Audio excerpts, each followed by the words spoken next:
Hello students, welcome to back in our channel. आज हम लोग देखने वाले हैं अभी जो नीट की एग्जाम के लिए बस लास्ट के 31 डेज रिमेनिंग है। सो आज हम पढ़ेंगे लास्ट 31 डेज में केमिस्ट्री नीट के लिए कैसे प्रिपेयर कर सकते हैं, समझे। So last 31st day strategy for the NEET chemistry. हर रोज के हम कुछ ना कुछ टॉपिक पढ़ेंगे, कोई चैप्टर को डिवाइड कर देंगे 31st डेज में, जिससे आपका सिलेबस इजीली खत्म हो सके। जो भी आपको टॉपिक बोले हैं वो सबसे मोस्ट टाइम पे टॉपिक है कि जिसमें से क्वेश्चन आने के 99% चांस है। तो सबसे पहले वो टॉपिक करो, उसके बाद आप जो भी करना चाहते हो वो कर सकते हो। फर्स्ट ऑफ ऑल आज डेट होगी 6/4, तो 6/4 से आपको शुरू करना है फर्स्ट चैप्टर हमारा 11th। हमने फर्स्ट चैप्टर 11th इसलिए रखा है, आपने अभी अभी 12th की एग्जाम दी है, जिस वजह से आपका 12th है वो थोड़ा पावरफुल होगा। मतलब आपने कुछ तो पढ़ा होगा 12th में, 11th एक साल पहले पढ़े हैं। और ज्यादातर मुझे पता है तब तक 11th में बच्चे सीरियस होते नहीं है केमिस्ट्री के लिए या फिर कोई भी सब्जेक्ट के लिए। तो 11th में उतना पता नहीं होगा, नॉलेज नहीं होगा, और एक ब्रश अप करना पड़ेगा अभी फिर से हमें 11th को। That's why first we are completing the 11th, then after we are going to the 12th। तो 11th में से फर्स्ट चैप्टर है हमारा some basic concept of chemistry. उसमें से कैसे क्वेश्चंस आ सकते हैं? फर्स्ट क्वेश्चन आ सकते हैं कॉन्सेंट्रेशन टर्म्स में से। Concentration term and relation between. Concentration term कौन सी लेंगे? Normality, molarity, molality, formality and percentage, तीनों W by W, W by V and percentage V by V, ppm, इतने। इसके बाद इसमें से इक्विवेलेंट वेट निकाल लेना एंड फॉर्मूला वेट। इसमें से क्वेश्चन आएंगे, रिलेशन दो पूछते हैं, normality and molarity as well as molarity and molality, इन दोनों के रिलेशनशिप आएंगे। प्लस दो डिफरेंट सॉल्यूशन को मिक्स करो तो कैसे क्वेश्चन पूछते हैं, तो mixing two different solution N1V1 plus N2V2 gives N3V3। तो ये मिक्सिंग वाला क्वेश्चन आ सकता है हमारे फर्स्ट। किससे आएगा हमारा ये क्वेश्चन? इस टाइप का, मोल का कॉन्सेंट्रेशन टर्म से। सेकेंड, मोल कंसेप्ट। मोल कंसेप्ट मतलब इसमें से आपको नंबर ऑफ एटम, मॉलिक्यूल या तो आयन कैलकुलेट करने के लिए बोल सकते हैं, जो एवोगेड्रो वाला है। लिमिटिंग रिएजेंट, लिमिटिंग रिएजेंट में आपको कोई दो दिया होगा, थर्ड आप फाइंड आउट करना होगा। ये इंपॉर्टेंट टॉपिक है, इसमें आपको परसेंटेज दिए होंगे एलिमेंट के, जिसको आपको ग्राम में कन्वर्ट करना है, ग्राम से mole and mole to simple ratio. क्या करना है? मोल से सिंपल रेशियो बनाना है। उसी सिंपल रेशियो से मिलेगा आपको एम्पेरिकल फॉर्मूला। क्या मिलेगा? Empirical formula. उस एम्पेरिकल फॉर्मूला से बनाना होगे मॉलिक्यूलर फॉर्मूला। तो फर्स्ट चैप्टर में से ये चार टॉपिक है कि जिसके ऊपर के क्वेश्चन आते हैं और इसी टाइप के क्वेश्चन रिपीट होते हैं। अगेन मैं बोलना चाहूंगा, नीट में क्वेश्चन रिपीट होने जैसा कोई बात नहीं होता, ऑलवेज टॉपिक रिपीट होता है, या तो आप बोल सकते हो क्वेश्चन टाइप रिपीट होता है। पर चैप्टर ज्यादा से ज्यादा 5-10 टाइप के क्वेश्चन होंगे, उससे ज्यादा टाइप्स ऑफ क्वेश्चन नहीं बन सकते। Okay, so next go to और first chapter, second chapter, structure of atom. Structure of atom में से एक तो नॉर्मल फर्स्ट जो है E is equal to NHC by lambda, इसके ऊपर कोई क्वेश्चन आता है।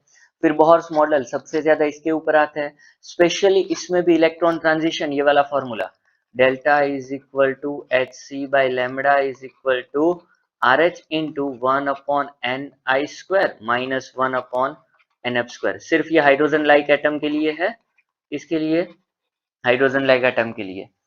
सेकेंड, स्पेक्ट्रम लाइन कैलकुलेट करने वाला फॉर्मूला, वो लाइमन बामर पास्टन ब्रैकेट फंड वाला। फिर de Broglie, and de Broglie में स्पेशली कंपैरिजन वाला आता है, λ1 एंड λ2 वाला डी ब्रॉगली में से आएगा ज्यादातर क्वेश्चन, एंड हाइजेनबर्ग।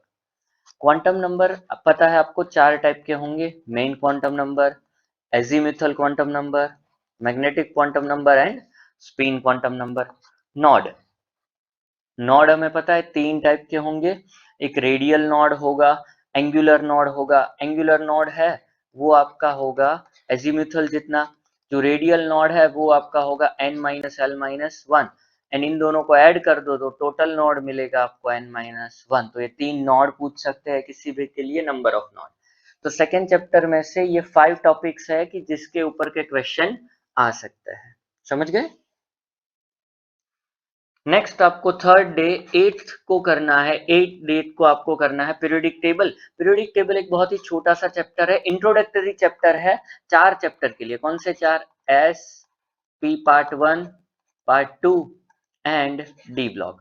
तो ये चारों चैप्टर का इंट्रोडक्टरी चैप्टर आप बोल सकते हो पीरियोडिक टेबल है, जिसके साथ साथ आपको एस ब्लॉक भी खत्म कर देना है। यस, 8th डेट को आपको periodic table and S block दोनों खत्म करना है। पीरियोडिक टेबल में से क्या पढ़ेंगे? Periodic trend. 4 पीरियोडिक ट्रेंड पढ़ने हैं। एक radius, delta I H ionisation enthalpy, delta EGH electron gain enthalpy and electronegativity. ये 4 मेनली ट्रेंड आते हैं। ये 4 ट्रेंड्स पढ़ने हैं। लेफ्ट टू राइट जाने से क्या होता है, टॉप टू बॉटम जाने से क्या होता है, उसके ट्रेंड्स एज वेल एज उसके एक्सेप्शन करना। स्पेशली इसमें जो जो एक्सेप्शन है वो कर लेना, क्वेश्चन में वही आता है ज्यादातर। एस ब्लॉक में देखो तो मेटल विथ अमोनिया की रिएक्शन क्या है, nature of oxide, diagonal relationship. जैसे अगर आपका लिथियम है वो मैग्नीशियम के साथ कुछ सिमिलैरिटीज दिखाता है, बेरिलियम है वो एल्यूमिनियम के साथ सिमिलैरिटी दिखाएगा, क्या डिसिमिलैरिटीज है अपने ग्रुप के साथ वो देख लेना। Then preparation and the properties of some compound. Compound कौन से होंगे? लाइक आपके पास Na2CO3 हो गया, sodium carbonate, NaHCO3 sodium bicarbonate. ये सारे के सारे compound, CaO calcium oxide, calcium carbonate, ये सारे कंपाउंड की प्रिपरेशन और डिकम्पोजिशन।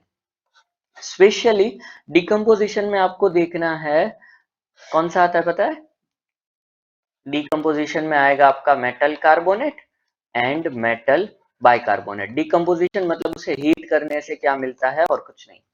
ठीक है, तो इन दोनों में से इतना कर लेना है, ये 5 पॉइंट्स कर लो, दोनों चैप्टर इजीली हो जाएंगे। डन। फिर 9th को आपका सबसे मोस्ट MMMIMP है, मोस्ट IMP चैप्टर है, जिसमें से करीबन 3 to 4 MCQs आते हैं। 3 से 4 MCQs आएंगे केमिकल बॉन्डिंग से। First Lewis structure, second formal charge, third hybridization VBT, ये इसका एक IMP टॉपिक है। फिर VSEPR आपको बॉन्ड एंगल पूछेंगे। हमें पता है कोई भी आइडियल का बॉन्ड एंगल होता है, जैसे हाइब्रिडाइजेशन चेंज होगा बॉन्ड एंगल चेंज होगा, पर इलेक्ट्रॉन की इफेक्ट की वजह से भी आपका बॉन्ड एंगल बदल सकता है। समझ गए? तो वो स्पेशली VSEPR से होगा। MOT मोलिकुलर ऑर्बिटल थियरी, इससे क्या पता लगाना होगा? Bond order, bond length, magnetic character.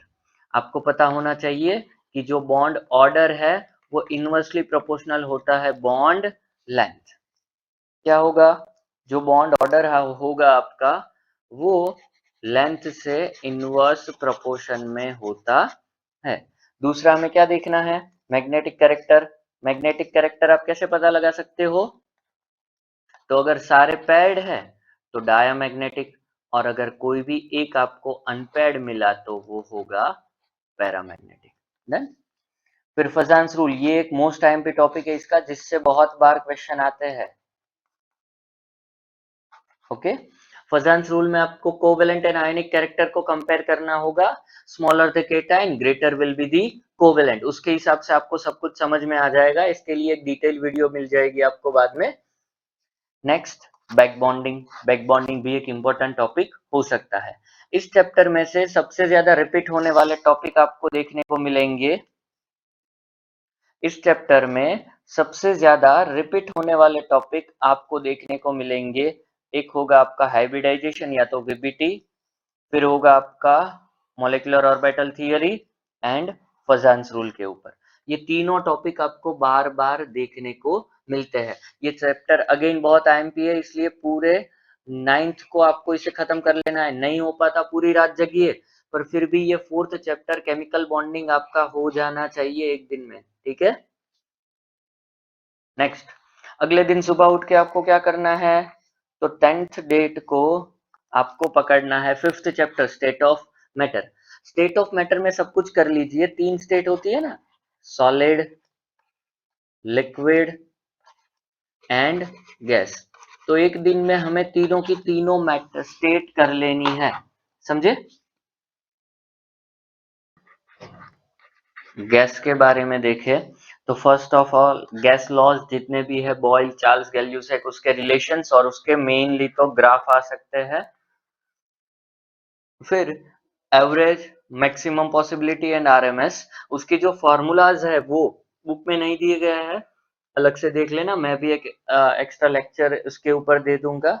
As well as dispersion rate वाला, डिस्पर्जन रेट जो भी है उसका टाइम वो आईएमपी है, ज्यादातर क्वेश्चन उसी के ऊपर से आते हैं, ठीक है। So rate is inversely proportional to under root molecular mass, इसके ऊपर से बहुत ज्यादा क्वेश्चन अभी तक आ चुके हैं, और साथ साथ टाइम वाले भी क्वेश्चन आते हैं। तो ज्यादा क्वेश्चन अगर इसमें से देखो तो ये सेकंड टॉपिक स्पीड और डिस्पर्जन रेट एंड टाइम में से आते हैं। इसके बाद वांडरवाल्स इक्वेशन जिसके ए एंड बी कांस्टेंट है, और साथ साथ लिक्विफिकेशन वाला टॉपिक, जो इजीली लिक्विफाइड कौन होगा, वो लिक्विफिकेशन का ऑर्डर क्या होगा, वो आपको क्वेश्चन में पूछ सकते हैं। सॉलिड स्टेट, ये करने में आपको ज्यादा से ज्यादा 2 आवर्स या तो 2 आवर्स लगेंगे, maximum max to max 2 hours लगेंगे।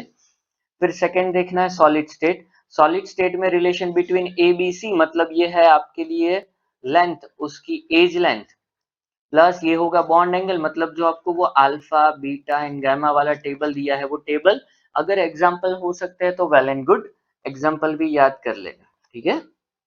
फिर question from the atom per unit cell, आपको जेड वाले क्वेश्चन और वॉइड वाले तो आपको बोलेंगे जैसे कि x की वजह से आपका CCP फॉर्म हो रहा है एंड y है वो आपके 2/3 ऑक्टाइडल ऑक्यूपाई करता है, तो उसका फॉर्मूला क्या होगा, xy x2y। इस तरीके से क्वेश्चन आपको पूछ सकते हैं। Packing efficiency and relation between edge length and radius atom. तो पैकिंग एफिशिएंसी में आपको पता है, सिंपल के लिए हम लोग क्या लिखते थे, याद करो, 2r is equal to a। फिर उसके लिए क्या लिखेंगे, बीसीसी के लिए √3a is equal to 4r। FCC के लिए लिखेंगे phase √2a is equal to 4r। तो ये रिलेशन के हिसाब से आपको किसी की रेडियस गिवन होगी और उसकी एज लेंथ ढूंढनी होगी, या तो एज लेंथ गिवन है और रेडियस। डिफेक्ट, डिफेक्ट में स्पेशली एक तो शॉर्ट की डिफेक्ट जो आपको देते हैं अप्रोक्सीमेटली 10⁻⁶ डिफेक्ट आपको या तो 10⁵ पर मोल मिलेगी, वो देखना है। और एक है बहुत ही इंपॉर्टेंट डिफेक्ट में, ऊपर यहाँ पे ध्यान दीजिए राइट लेफ्ट कॉर्नर में, डिफेक्ट में मेटल डेफिशिएंसी डिफेक्ट, ये FE 0.96O वाले जो एग्जांपल होते हैं, इसमें Fe2+ एंड Fe3+ कितना है वो फाइंड आउट करना है, ठीक है। नेक्स्ट देखना है आपको सेमीकंडक्टर, इसके ऊपर से कम आते हैं, पर ये मेटेलिक कैरेक्टर विथ एग्जांपल, आपको एग्जांपल कभी कभी डायरेक्ट पूछ लेते हैं, लाइक FeO है वो क्या होगा, Mn2O3 क्या होगा, Cr2O4 है वो कैसा होगा, मैग्नेटिक, पैरामैग्नेटिक, डायमैग्नेटिक, ऐसा ही कुछ, समझ गए। तो ये दोनों चैप्टर मिला के आपको 10th डेट को खत्म कर देने हैं। जितना भी जगना पड़े रात में करिए, दिन के मिनिमम 12 आवर्स आपको स्टडी करना है, तभी आपको पर सब्जेक्ट, अदरवाइज आपको ऐसा लगेगा अगर मैं 10th डेट का इतने सारे टॉपिक बता रहा हूँ तो यही करने में टाइम निकल जाएगा। फिजिक्स केमिस्ट्री के अलावा भी हमारे पास बायोलॉजी भी करने के लिए है, तो आपको बस ऐसा करना है कि ये सारे चैप्टर, सारे टॉपिक है वो अप्रोक्सीमेटली 4 आवर लेंगे खत्म होने के लिए। इसी हिसाब से मैंने टाइम टेबल बनाया है कि आपको मैक्स टू मैक्स दिन के 4 घंटे केमिस्ट्री पढ़ना है, तो जितने भी टॉपिक मैंने बोले हैं वो इजीली कवर अप हो जाएंगे, ठीक है। फिर नेक्स्ट देखते हैं 11th को आपको करना है थर्मोडायनेमिक। अगेन ये आपका आईएमपी चैप्टर है कि जिसके ऊपर से 2 क्वेश्चन आते हैं। तो फर्स्ट तो उसकी all process like isothermal, adiabatic जो है, आइसोकोरिक प्रोसेस होगी वो सारी देखनी है, एज वेल एज उसके ग्राफ, किसमें एंथैल्पी चेंज होगी, क्यू चेंज होगी कि नहीं होगी, जीरो है कि नहीं है, किसमें आपकी एंट्रोपी चेंज होती है, किसमें वॉल्यूम चेंज होगा वो देखना है। एंथैल्पी कैलकुलेशन, बहुत सारी एंथैल्पीज है, delta formation, delta ionisation, delta electron gain enthalpy, delta solvation, delta sublimation, तो ये सारी की सारी एंथैल्पीज है जो आपको कैलकुलेट करनी या तो समझनी आनी चाहिए, या फिर डिसोसिएशन, समझ गए? तो ये सब कुछ आपको समझ में आना चाहिए। फिर नेक्स्ट एंट्रोपी, कोई रिएक्शन है जिसमें डेल्टा एस एंट्रोपी डिक्रीज होती है या तो इंक्रीज होती है, वो आपको पूछ सकते हैं। रिलेशन पूछ सकते हैं क्या है, गिब्स फ्री एनर्जी काउंट करने के लिए पूछ सकते हैं। First law of thermodynamic IMP है एंड हेल्स लॉ, ये हेल्स लॉ सबसे आईएमपी टॉपिक है। हेल्स लॉ में कुछ नहीं होता, कोई एक दो रिएक्शन दे देते हैं जिसके लिए आपको फाइनल एंथैल्पी फाइंड आउट करनी होगी। सपोज C प्लस O2 आपको क्या देगा, CO2। तो इस रिएक्शन के लिए फॉर्मेशन एंथैल्पी कितनी है, अगर फॉर्मेशन दे दिया है तो सब्लिमेशन कितनी है, कोई पर्टिकुलर एक बॉन्ड डिसोसिएशन एंथैल्पी कितनी है, वो आपको फाइंड करना होगा। तो सबसे इसका आईएमपी टॉपिक आप ये बोल सकते हो, हेल्स लॉ एंड ये दोनों एंथैल्पी, ठीक है? इसमें से ज्यादा क्वेश्चन रिपीट होते हैं।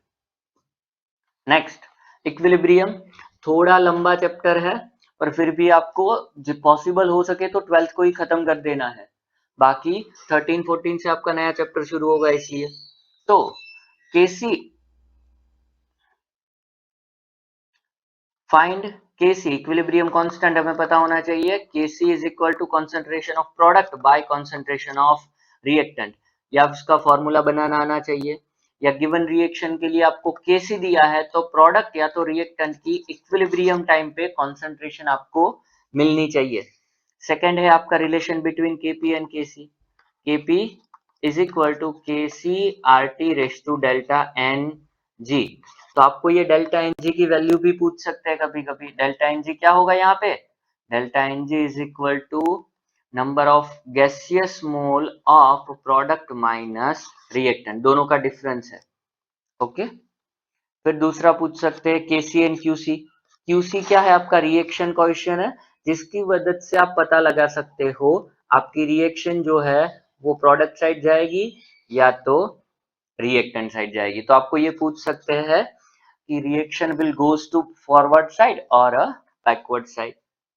पीएच ऑफ सॉल्यूशन दोनों पूछ सकते हैं, नॉर्मल एसिड की भी और बफर सॉल्यूशन की भी, समझे? बफर को एक के लिए फॉर्मूला याद रख लेना जो है वो। And last Ksp solubility constant, या आईएमपी क्वेश्चन है। केएसपी के लिए सबसे आईएमपी टॉपिक है इसका इक्विलिब्रियम का, जिसमें से क्वेश्चन बार बार रिपीट होता है, समझ गए? इक्विलिब्रियम कांस्टेंट, सपोज आपको एक छोटा सा example they they, A B है, AB2 जिसका आपको KSP फाइंड आउट करना है, तो A प्लस 2B फ्री होगा, सॉल्युबिलिटी S इसके लिए 2S। यहाँ पे लेंगे concentration of A into concentration of B। A की कॉन्सेंट्रेशन कितनी होगी S, B की कॉन्सेंट्रेशन 2S का स्क्वायर, तो ये होगा आपके 4S क्यूब KSP। तो अगर आपके पास KSP है तो सॉल्युबिलिटी ढूंढ सकते हो, और अगर सॉल्युबिलिटी है तो KSP फाइंड आउट कर सकते हो, समझ गए?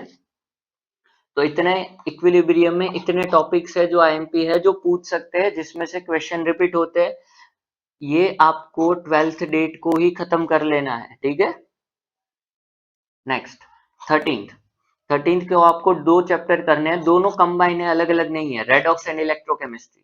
रेडॉक्स में से एक ही टाइप का क्वेश्चन बार बार रिपीट होता है, जो है ऑक्सीडेशन नंबर, खास करके जितने पेरोक्साइड वाले हैं -1 वाले, या तो सुपर ऑक्साइड -12 और 0 वाले कोई ऑक्सीडेशन नंबर है तो वो पहले कर लेना। जैसे ये सल्फर बीच में आया तो 0 होगा, तो एक तो ऑक्सीडेशन नंबर निकालना, सेकंड मोल बैलेंस करना, दोनों सिंपल है। इसके बाद आपको जाना है 12th चैप्टर के सॉरी 12th के 3rd चैप्टर के ऊपर, इलेक्ट्रोकेमिस्ट्री, जिसमें गैल्वेनिक सेल, जिंक और कॉपर का बना हुआ सेल। तो उसमें से आपको एक ध्यान रखना है, इस टॉपिक पे से क्वेश्चन आ सकता है, ई गिवन और एक्सटर्नल। इसका ई डिग्री सेल कितना होगा, याद है किसी को? ई डिग्री सेल होगा 1.1। अगर हमने इक्वल टू 1.1 दिया तो इसका फ्लो फॉरवर्ड बैकवर्ड क्या हो जाएगा, 0, स्टॉप हो जाएगा। लेस देन 1.1 है, उसी डायरेक्शन में रहेगा। और अगर हमने ग्रेटर देन 1.1 दे दिया तब वो क्या करेगा, फ्लो उसका रिवर्स हो जाएगा, मतलब एनोड कैथोड चेंज हो जाएंगे। ये क्वेश्चन पूछ सकते हैं, ये आईएमपी है इसके लिए।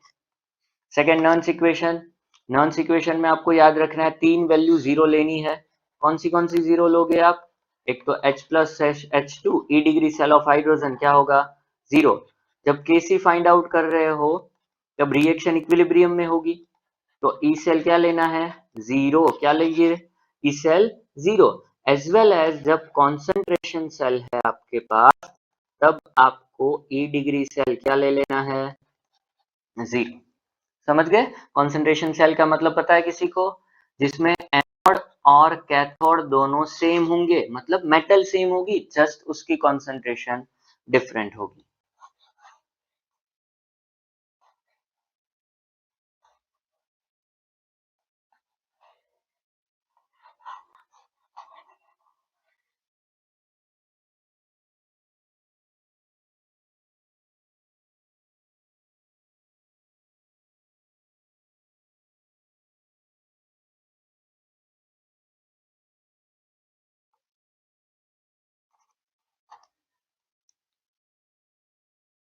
नेक्स्ट देखते हैं गिव्स free energy delta G degree is equal to minus R T l n K c. एक डेल्टा जी के ऊपर से एक फॉर्मूला हमने डिराइव किया था, ये ट्राइंगुलर वाला। ये क्वेश्चन बहुत बार रिपीट होता है इस टाइप का, Fe3 plus to Fe, Fe2 plus to Fe। तो इसके हिसाब से question E1N1 is equal to E2N2 plus E3N3। इसको 1 मान लो जो मेजर चेंज है, इसको 2 मान लेंगे, इसको 3 मान लेंगे। तो इसके हिसाब से आपको कोई एक के लिए फाइंड आउट कर सकते हो। इक्वेशन ये आता है।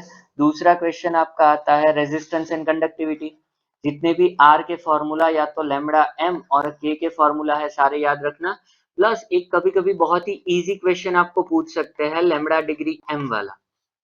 देन प्रोडक्ट ऑफ इलेक्ट्रोलाइसिस, इससे गुडसेट में भी क्वेश्चन रिपीट हुआ था, वापस से हो सकता है NaCl solid form molten form में, NaCl एक्वियस फॉर्म में, या फिर H2SO4 में से। और लास्ट बैटरी में से आपको एनोड कैथोड पूछ सकते हैं, या तो वो आपको उसके एनोड और कैथोड पे चार्जिंग रिएक्शन क्या होगी और डिस्चार्जिंग रिएक्शन क्या होगी वो बताना होगा आपको। समझ गए। तो ये दोनों के दोनों चैप्टर आपको 13th डेट को खत्म कर देने हैं। नेक्स्ट 14 से आपका हाइड्रोजन शुरू करना है। हाइड्रोजन में से 3-4 ऐसे क्वेश्चन है कि जो आते हैं, तो उसके साथ साथ एनवायरमेंटल केमिस्ट्री 14th चैप्टर खत्म कर लो। कोई बच्चा भी कर सकता है, ये इतना इजी है, बस इसमें कुछ इंफॉर्मेशन दी गई है, वैल्यूज दी गई है, वो याद रखना है। हाइड्राइड जैसे सलाइन हाइड्राइड्स है, आयोनिक हाइड्राइड होगा, कोवेलेंट हाइड्राइड, मेटालिक हाइड्राइड, वो सारे करने। Hardness, temporary hardness and permanent hardness, और उसकी रिमूवल टेक्निक, खास करके क्या करना है उसकी removal technique. Preparation and reaction, structure, इसके स्ट्रक्चर H2O2 करना है, क्या करना है बेसिकली उसका स्ट्रक्चर। एंड सम, इसके जो वॉल्यूम स्ट्रेंथ निकालने के क्वेश्चन आते हैं ना, वो पूछ सकते हैं, या तो उसकी नॉर्मालिटी कितनी होगी, परसेंटेज क्या होगा। पॉल्यूशन में specifically air and water, water में से जो उसके कंटामिनेशन लेवल है कि कितने लेवल तक ये वाटर ड्रिंकेबल वाटर होता है, आप लोग पी सकते हो, वो पूछ सकते हैं। समझ गए। तो एनवायरमेंट केमिस्ट्री में से एयर एंड वाटर पॉल्यूशन में से ज्यादा आएगा। छोटा सा छोटे छोटे दोनों चैप्टर है, बहुत ही कम टॉपिक है। 14th को खत्म कर लो। नेक्स्ट 15th से आपको 15 और 14 2 डेज मिल रहे हैं एक चैप्टर के लिए। वैसे तो एक ही हुआ ना पी ब्लॉक पूरा। 11th का भी पी ब्लॉक एंड 12th का भी पी ब्लॉक खत्म करना है। एनोमलस बिहेवियर मतलब कि उसका डायगोनल रिलेशनशिप। सेकंड सिलिकॉन्स, ये सबसे आईएमपी है, ये आपका आईएमपी टॉपिक है, समझ गए। फिर एलोट्रॉप्स, कार्बन फास्फोरस सल्फर सभी के। ऑक्सो एसिड्स, अगेन ये आपका second most IMP topic. Then preparation N2NH3H2SO4, ये कांटेक्ट प्रोसेस, हेबर प्रोसेस, ये सारी की सारी आईएमपीज है। फिर इंटरहेलोजन कंपाउंड, इसके शेप बेसिकली पूछते हैं, और हाइब्रिडाइजेशन, और जेनॉन कंपाउंड, जेनॉन ऑक्सीजन भी आता है, और जेनॉन फ्लोरीन कंपाउंड भी होगा, जिसके आपको शेप या तो हाइब्रिडाइजेशन पूछेंगे। तो पी ब्लॉक में से इतना आ सकता है। नेक्स्ट 16th डेट को आपको शुरू करनी है GOC, organic chemistry 12th chapter. IUPAC simple. Delocalisation of electron कितने हिसाब से हो सकता है, इंडक्टिव इफेक्ट प्लस और माइनस आई, प्लस और माइनस एच, प्लस और माइनस R। तीन इफेक्ट से डीलोकेलाइजेशन पॉसिबल है। Stability of intermediate carbocation free radical and carbanion, इन दोनों की स्टेबिलिटी सेम होगी, इसकी डिफरेंट होगी कार्बन आयन की। परसेंटेज ऑफ एलिमेंट हमें पता है, percentage of carbon, percentage of hydrogen, percentage of nitrogen. Nitrogen में दो देखी थी हमने, जेल्डाल्स एंड दूसरी कौन सी थी, याद करो, डुमास मेथड। यस, ज्यादातर क्वेश्चन जेल्डाल से आते हैं। Sulphur, chlorine, iodine, bromine, phosphorus and oxygen, ये सारे के परसेंटेज कैसे निकालते हैं वो कर लेना। आईएमपी क्वेश्चन इसमें से है जेल्डाल मेथड वाला। आइसोमेरिज्म में स्ट्रक्चरल एंड जियोमेट्रिकल। स्ट्रक्चरल में दो आईएमपी है, मेटामेरिज्म एंड टोटोमेरिज्म। जियोमेट्रिकल में आपकी आईएमपी आइसोमेरिज्म है, एक सीस ट्रांस, एक आपके लिए कन्फर्मर्स। कन्फर्मर्स नहीं याद आया तो स्टेगर्ड इक्लिप्स वाला, ऐसे मर्सिडीज का सिंबल बना के आप लोग रोटेट करवाते थे, वो समझ गए। Last optical isomerism.